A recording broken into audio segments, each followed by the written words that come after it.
اب دوبارہ بازگشت ہو رہی ہے کہ 28ویں ترمیم آ رہی ہے اور 28ویں ترمیم میں نئے صوبے اور یہ NFC ایوارڈ کو دوبارہ کہا جا رہا کہ آ رہے ہیں. اگر یہ 28ویں ترمیم آتی ہے اور دونوں چیزیں آتی ہیں کیا آپ حمایت کریں گے؟ جہاں تک 27th امینڈمنٹ کی بات ہے، پاکستان پیپلز پارٹی سمجھتی ہیں کہ اس میں ہمارے لیے تو سب سے بڑا کامیابی یہ تھا کہ ہم نے جو چارٹر آف ڈیموکریسی میں وعدہ کیا تھا شہید محترمہ بینظیر بھٹو اور نواز شریف صاحب کی دستخط کے مطابق کہ ہم آئینی عدالت بنائیں گے، وہ آئینی عدالت بھی ہم نے بنایا.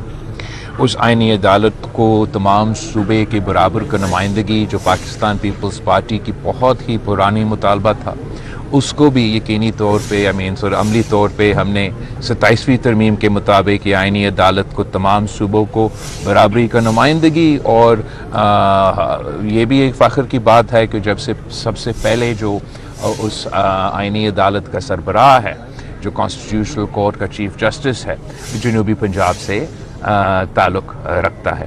دوسرا، پاکستان پیپلز پارٹی کے لیے جو ہم سمجھتے ہیں سیاسی طور پہ ہمارے منشور کی جیت ہے، ہمارا نظریہ کی جیت ہے، وہ یہ کہ جو وفاقی حکومت کی تجویز تھا یا ڈیزائر تھا کہ NFC ایوارڈ کے جو ہم نے تمام صوبوں کو تحفظ دلوائے تھا 18ویں ترمیم کو، اور وہ اس کو ہٹانا چاہتے تھے، وہ ہم نے روکا.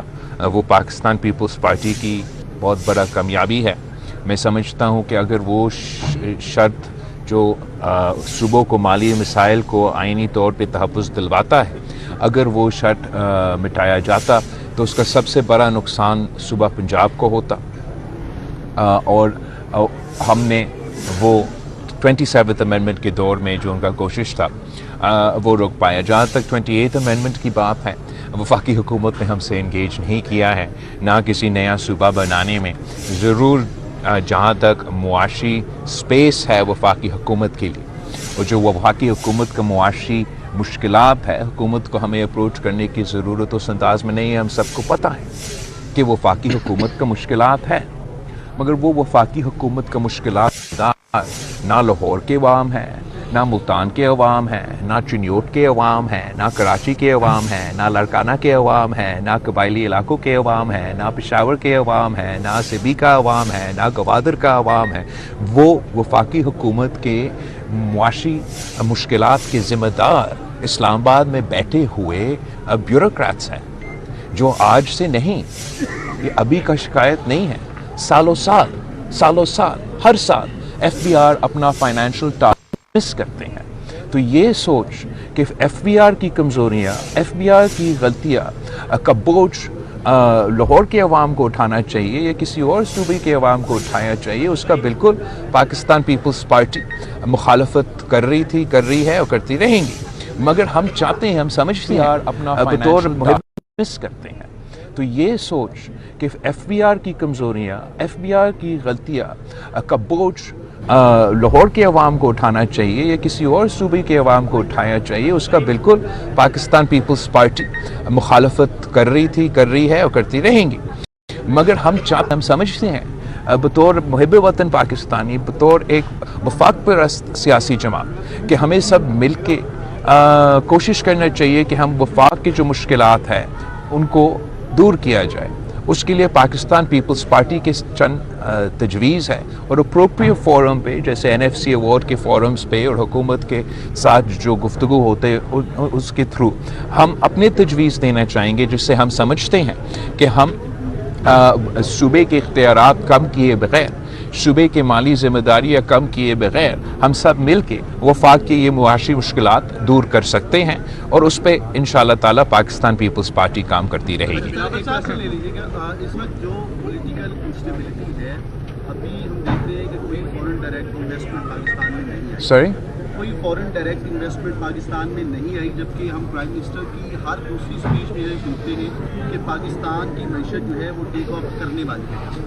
لیکن ایسا ہو نہیں پا رہا. پاکستان کے عوام آپ کی جگہ جگہ گئے ہیں، دیکھا ہے کس قدر مشکلات کا شکار ہے. کیا کب ایسا پاسبل ہوگا کہ پاکستان یہ معاشی اس وقت جو سچویشن چل رہی ہے اس سے باہر نکل سکے گا، اور ہماری جو ایکسپورٹس ہیں وہ کچھ بہتر ہوں گی تاکہ عام لوگ جو ہیں ان کی کچھ زندگی بہتر ہو؟ جہاں تک معاشی صورتحال ہے، عوام کے پاس معاشی مشکلات تو موجود ضرور ہیں، مگر حکومت کی یہ موقف کہ انہوں نے ملک کو معاشی مشکلات سے نکالے ہیں یا معاشی صورتحال کو بہتر کروائے ہیں، اس میں بھی کچھ حقیقت تو ضرور ہے۔ جب پی ڈی ایم نے حکومت سنبھالا تو اس وقت ملک جو ہے وہ ڈیفالٹ ہوتا جا رہا تھا، اور جو معاشی مشکلات تب تھے، جو مہنگائی کا طوفان تب تھا، جو بے روزگاری کے مشکلات تب تھے، وہ تو عروج پہ تھے۔ اور آپ کو ہم سب کو یہ ماننا پڑے گا کہ شہباز شریف صاحب نے اور ان کی ٹیم نے معاشی پوزیشن سے ان مشکلات سے ہمیں نکالے۔ اب جہاں تک فورن ڈائریکٹ انویسٹمنٹ کی سوال ہے، میں سمجھتا ہوں کہ یہ تو بالکل حقیقت نہیں ہے یہ کہنا کہ کوئی فورن ڈائریکٹ انویسٹمنٹ نہیں ہو رہا۔ کچھ فورن ڈائریکٹ انویسٹمنٹ ضرور ہو رہا ہے، شاید حکومت مزید چاہتا ہے۔ میں سمجھتا ہوں کہ فورن ڈائریکٹ انویسٹمنٹ کے ساتھ ساتھ یا فورن ڈائریکٹ انویسٹمنٹ سے زیادہ ایکسپورٹس پہ فوکس کرنا چاہیے، اور پاکستان کو اپنا ان سیکٹرز کو سپورٹ کرنا چاہیے جس سے ہم اپنے ایکسپورٹس میں اضافہ کر سکیں۔ پاکستان پیپلز پارٹی سمجھتی ہے کہ جو سپورٹ وفاقی حکومت، صوبائی حکومت مثلاً زرعی شعبے کو دے سکتے، وہ اس وقت اتنا نہیں دے رہے جتنا ہمیں دینا چاہیے۔ ہم نے صوبہ سندھ میں اپنے جو چھوٹے کسان ہیں جن کے پاس 1 سے لے کے 25 ایکڑ تک کے جو کسان ہیں، ان کو ہم نے سپورٹ کرنے کی کوشش کی۔